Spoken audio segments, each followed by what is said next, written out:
To my mind, the most important difference of this report compared to the other reports is that it allows us to say that Czech Republic has shown that you can integrate principles of harm reduction between tobacco, alcohol, AIDS, and drugs.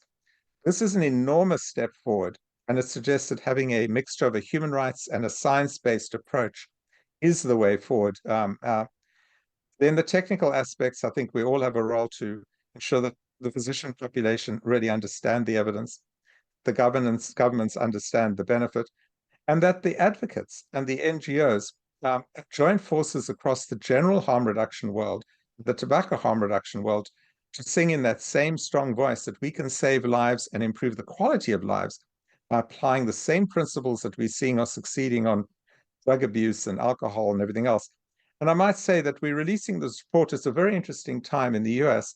when for years we've seen rising levels of drug abuse causing substantial deaths in the US population.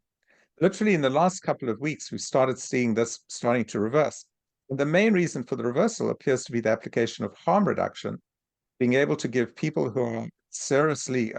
engaged in drug abuse and drug abuse, the drugs and medication to actually save their lives. Same principles need to be applied in the area of tobacco.